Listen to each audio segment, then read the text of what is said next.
Let's first admit that when you are a new pastor, you don't know what kind of message are you going to share. You don't know your congregation yet. You don't know the need of your people yet.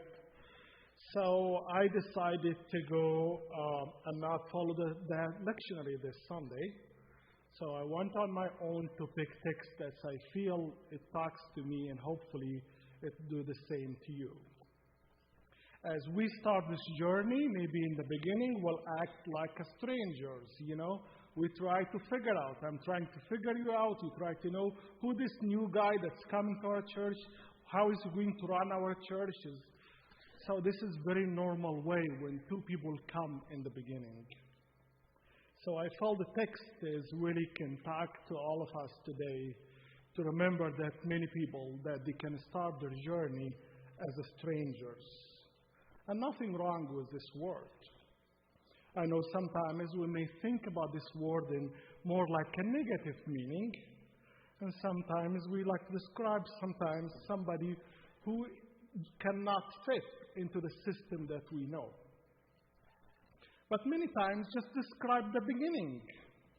Remember your first time when you met your father and mother-in-law when you were a stranger and trying to figure out if they're going to accept you to the family or not.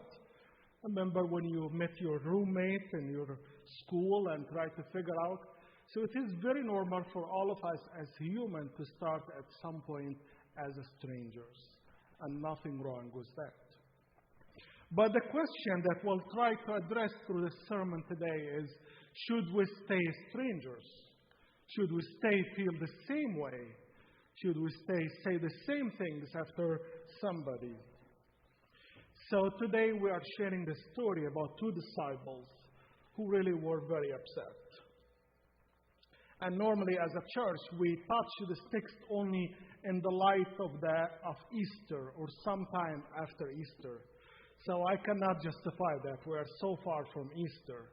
But really my only justification for using the text is hopefully that the Holy Spirit is talking to us today through that.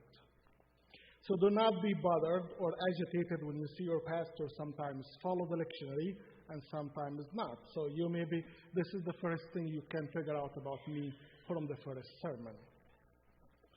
And the story about these two disciples is really attracted me because as human, I can relate to when we start to build our hopes so high and our dreams gets we are there in this ivory tower and everything looks walking in this perfect way. We're getting together and this guy that we call a Messiah, he's very strong, he's very powerful. He's going to fulfill all our dreams. We are so lucky. And as a good Jew, 2,000 years, your biggest dream was to be free from the Roman Empire. The regime that was controlling your country and also was controlling the way you worship. You felt your clean land, the land that you were promised by the Lord, that you are given this land, it's not really under your hand. You are on a land that's supposed to be yours and given to you by the Lord, but at the same time, the Lord is talking to you and saying things are going in a different way. So the story starts in a good way. Everything is perfect. People getting together. And then things going up. And then here's the top of the drama here, where all the dreams became really a nightmare. The guy who was talking to them and telling them about the good future, and he is going to build the kingdom. And they understood the kingdom, earthly kingdom. They really were dreaming. This guy is going to kick the bad Romans out and we're going to take our country back. This guy is going to make us very powerful. He goes to give us political position. He's going to give us money. We'll run our country. So everything is going to be perfect. And one day, the dream became a nightmare. One day, this guy is crucified with no power on the cross. So the story of a dreamers, when they saw the dream, is turning to be almost like a nightmare. And do we all, as humans, we experience that sometimes? As human, do we really feel this way sometimes? And how disappointed when your hopes get so high and you are kind of like reaching the top, and somehow from nowhere you start to question everything. You start to doubt. You start to ask, was the guy was wrong because he taught us something wrong?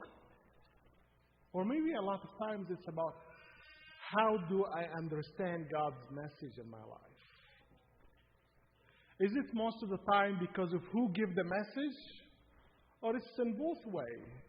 I give the message, but you are the recipient. It goes both ways. It's not just one way. So you are in a place to experience God's love by questioning not only God's side, but also to question your side. Did we get the message? None of the disciples got the Christ message right, even after his resurrection. All of them were talking, thinking of him. He's a powerful guy. He's a political figure. He's the one that's going to kick the bad guys out of the house and going to take everything in power. And here we are. The dream turned into a nightmare. These people, they are not living in the light, the post-resurrection fact. At this time, they were walking in the dark tunnel. The resurrection did not happen for them yet. Yes, for you and me today, we're sitting after 2,000 years and relaxing and enjoying that because we look back and we know what happened 2,000 years. We just simply stand on their shoulders. But we forgot those people who are standing on their shoulders, they paid the price at the time. The price of doubt. The price of fear. The price of we do not understand. What's wrong? All these questions that we all are the same, similar, even after thousands of years, will feel the same as human. What happened to the human spirit when it's crashed from the big hope into despair? From a strong faith and something to grab on into there is nothing I can hold on. What happened to the human spirit when we go through that? As we see these two disciples, they decided to leave Jerusalem. Jerusalem is a place of difficult memory. Jerusalem is a place of trauma for them. Jerusalem is a place that reminds them that one day we dreamed and our dream turned to be a nightmare. So they start to be geographically try to disconnect themselves with this location that have all the bad memories. But was this a solution? Just change your geography? Does change how you feel? Does moving from one location after another? It may help a little bit, but it's not an essential help. Nobody, your memories will go with you. Your pain, your hurt, all these feelings, regardless wherever you go. Even if you go to another planet, they will go with you. So even they think it was so hot, it was so painful to stay in the place that remind us about the hope and also despair. So the first step, run. Just go. Just leave this behind you. So these two disciples left to go back to home that we call Emmaus. That's why we call on the road to Emmaus. And Emmaus is 7 miles. That's not much. But if you think about, if one day you go to Jerusalem or Israel, you find that everything is very close there. So 7 miles, that's a lot. But for us here, it's nothing. Distance is 7 miles. But for there, 7 miles, that's a long distance to walk. And as they were walking, going back to home, hoping to escape the memories, have to leave behind them all the pain, on the road, they start the process to speak. On the road, they start to say, to express what's in their minds. They say one good thing about too much frustration, that sometimes you may hear the truth during a frustration more than any time else. Frustration is not a good feeling that none of us like to relate to, right? But they say one of the good facts about frustration that maybe people will express themselves in more honest way than when they are not frustrated. When they are more emotional, there is something will leak out. When you are so out of your control, then something that comes out of the crack of this big feeling that's going on in your life. So we don't know if they were courageous or they were kind of like, you know what, we don't care really. We are so upset. We don't care about if somebody will like what we say or not. I care about how I feel. That's how these two disciples were going through. They spoke their mind openly. They talk about what is making our heart heavy and worry. They start to talk about this. And then on the road, there is something happen. I call it spiritual transformation happen on the road. A lot of us do not like the road. We like where we start and where we end.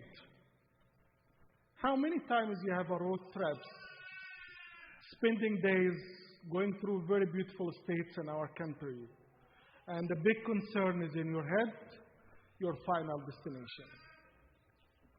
How much beauty are you missing on the road because of worry about, oh, where is the next gas station? Where is the closest restaurant? Or where is the next place? Where is the next motel or hotel? And how much we just, because we're so consumed and just worry about when are we arriving and how and all of these things. And you forgot that you maybe took a whole 2 weeks on the road to be somewhere maybe for a day or 2 weeks or 2 days. We forgot that most of our life is actually happening on the road.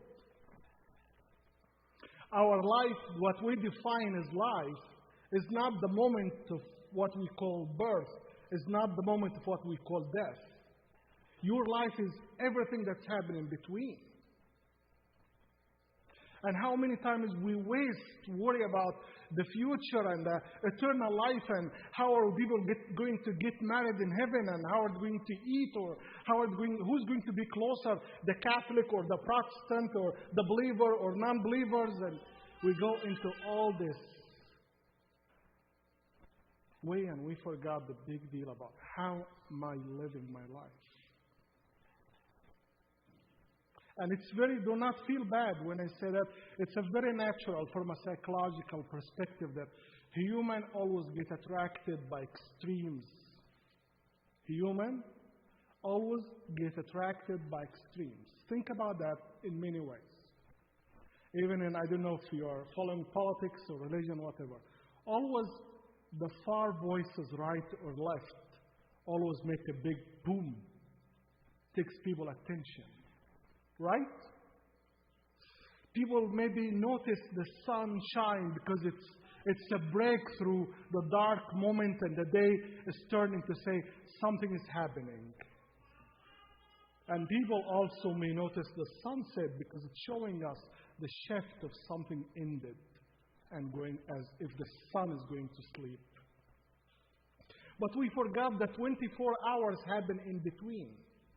It's not only the moment of sunshine, it's not the moment of sunset. And they are very powerful and important moments. But how many times we forget that all of our lives happen in between. Do not forget to enjoy these moments in your life. Do not forget to live in the moment.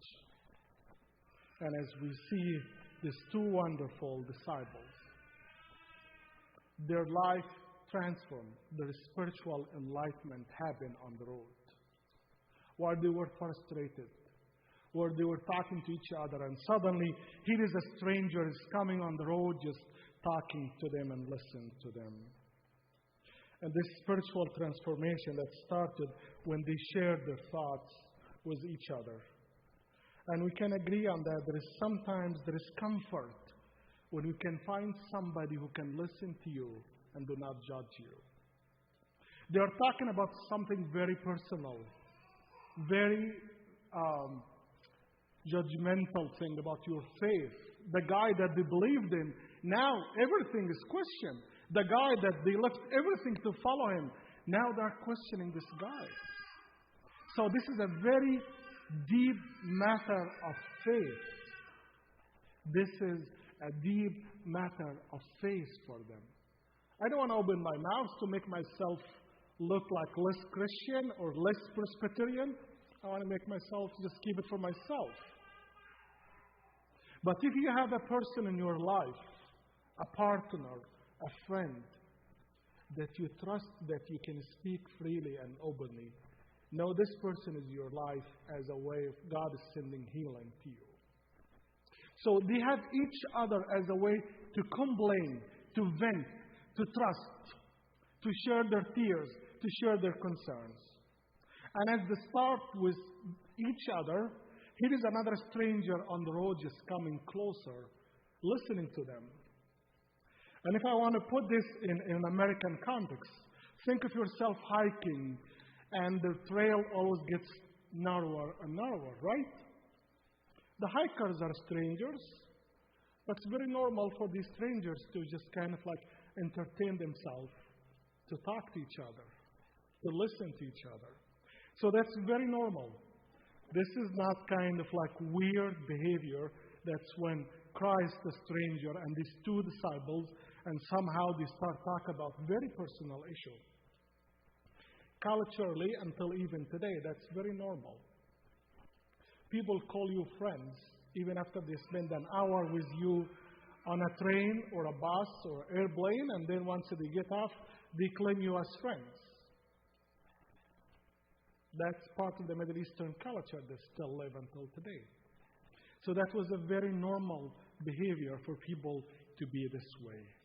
And as they come together, these disciples start to tell him about what happened.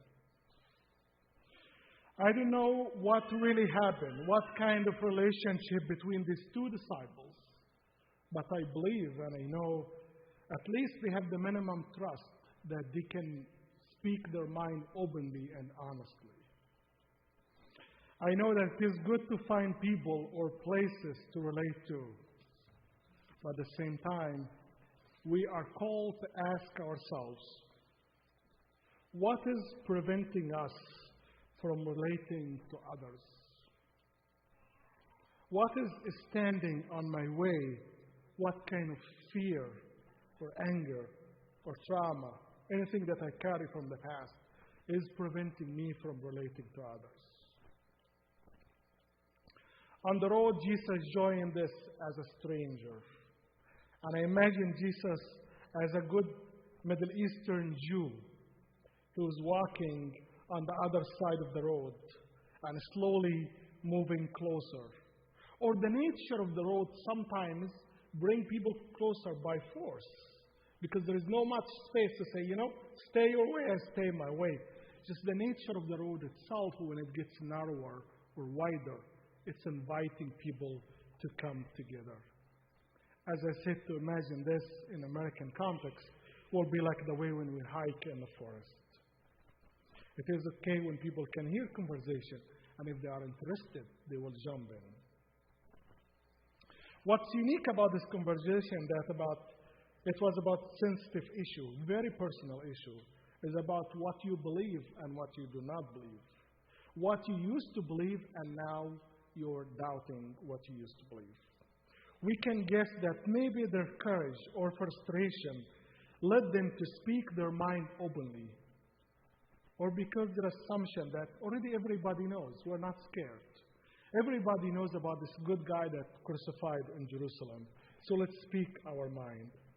All these made them less worried about the stranger that's approaching them. And in an indirect way, they invited him to this circle. And here we see another miracle. When their confusion and struggle became the connection. When your bad feeling, negative feeling that you do not like even to name or to speak or to talk about, it could actually make you relate to other people by understanding how they go through. When the confusion and struggle became the connection, became the bridge. So the stranger listened to them carefully, and he understood what happened to them. Jesus, as a stranger, joined them with his unknown identity. Nobody knows this guy. The only title we give him right now, he is a stranger so far. We have no idea behind that. He entered into their circle and then stepped farther. I listened to you carefully. And now my question to you, what's going on? Why are you so upset? Why are you guys so kind of like all over? What's going on in your life? And their answer somehow was offensive. We're like telling him like, you didn't know what happened? We want to remind you, you are a stranger. You didn't know. Because if you know, you will not ask this kind of question. If you know what we like and we do not like, but now you are asking the question that's reminding us that you are a stranger. And as we see, this could make things complicated. But you have to give both sides, Christ, the stranger, and the two disciples. You have to give them credit because they are keep trying to figure out how this relationship is going to go. And as we move forward with that, we see that somehow that Jesus is not being captive by the idea of being identified as a stranger, but he was okay with that. And after he listened carefully to them, he started to teach them about things. He was very humble to walk them out again through the Bible. He was very gracious, gentle. How easy to claim somebody is being uneducated. You do not have enough knowledge. You do not have the privilege that we have. And really the Christian spirit makes you always, every time you have knowledge, if it's a true knowledge, and if you are a true Christian, it always makes you humble and humble and humble. There's a lot of knowledge in the world that can inflate your spirit, can make your spirit feel you know more, then maybe you are better than the others. I think our world today is not hungry for knowledge. I think we are overwhelmed by much knowledge that we have in this world. Our world today is hungry for true love, for true honesty. For somebody who is not having a hidden agenda to just help and walk and keep walking in life and do not look back. This kind of human are dying for this kind of experience. And as we're getting big in our head, it seems like as human, our heart is shrinking and getting smaller. So today, Christ is walking with them in a very humble, gentle way, just telling them about how to understand. And if you wonder about Christ's words when he said, "Oh, how foolish you are," it depends how you want to listen to it. Do you want to listen to him like he said it in a mean, angry way? It's actually in Greek language, it says in a laughing manner. If you go and see the original language that was written in, one of the translations actually is like when you are so friendly with somebody, maybe your language will be a little bit loose, right? That's what happens when you feel so comfortable. And other ways, other translations say, for a Jewish teacher, when they know their students, they use this language as a way to say, I know you better, you are smarter than that. So it's really does not have the negative meaning of like Christ being angry. I'm not here to defend Christ, but just to be honest with the text. So these two ways, the Greek language and the Jewish practicing way. So he was beginning teaching them about how to understand. And as I'm coming to this closing with this sermon, that's I hope to be the foundation of our relationship, to be a kind of like our contract, our spiritual contract between you and me as we walk through this journey. It's okay to be strangers. It's okay to I try to know you, you try to know me. This is a beginning of a great chapters. Even we do not know where the road will lead us. But that's called faith. That's called believing in God. That's called we start and do the sparkling. We don't know where the road will lead us. But we'll trust the contract that I want to sign with you. Love, honesty, transparency. That's the contract that I want to sign with you today as we walk on this journey. And we all be open to see where God is leading us and building us, me as a person and you as a congregation, and how the road of life has bring us closer. And even when the time comes, when the life say this is the time for, we'll go with love and peace and understanding that it's a chapter that's finished and God is starting different chapters in my own personal life and in your personal life. And in the second part of the sermon that I like to highlight with you, when we see that Jesus as strangers welcomed as a guest. And I always, when I picture the text, I see it as a movie divided to 3 scenes. The first scene is 2 people walking and a stranger. That's kind of like, think of a camera that's focusing on 3 people. 2 strangers walking on the road, 2 disciples and the stranger next to them. And the second scene is about when they are close, they figure out that they are going to their house and the stranger is continuing on the road. And what a wonderful miracle that's as all the scene that they're talking about themselves, or they feel and all, it's all me. Okay? And somehow, in the middle of this transformation that's happened, they say, oh, this guy has no place to go. What a miracle when people in their own self-struggle, they are able to be aware of other people's struggle.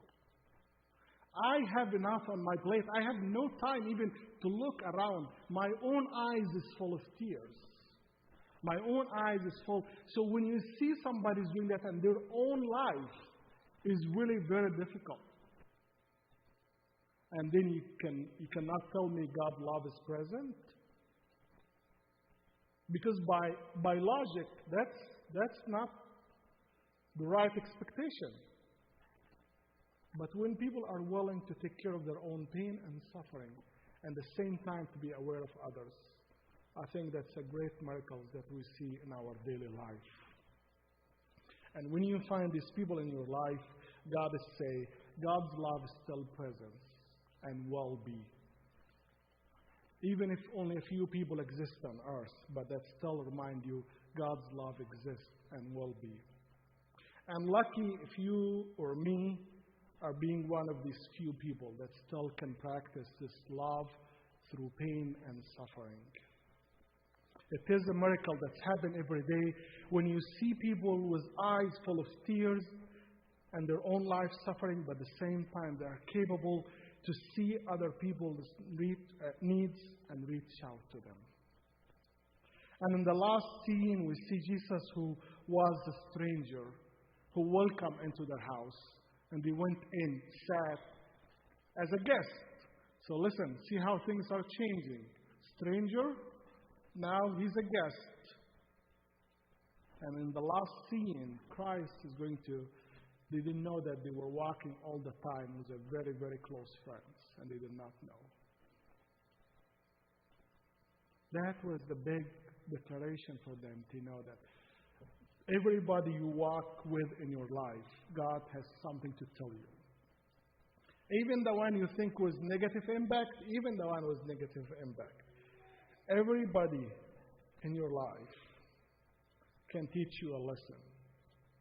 As we see in the last scene, Jesus was a stranger who became the guest, and then they found out they were walking with an old close friend all the time, and they did not know. While we are wondering, where is God? God can be closer to us more than what you can imagine or even think. Even if you cannot see God at this moment, remember, you're still on the road. Could be now you could be in a place where you are not home yet. You could be frustrated. You could be in a place where not being able to see anybody else. Do not judge other people by your own conclusion. Your conclusion is your testimony. It's your own story. So if God was so gracious to you and walked with you like these disciples and made you see all of that, there are people still on the road, they are not there yet. Do not judge them. Do not think they are less than you or you are better than your face than them. It's just a different stations in your life. So it's okay to be this person.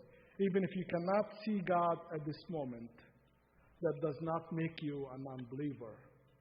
It's actually make you a good, true disciples of Jesus Christ. Amen?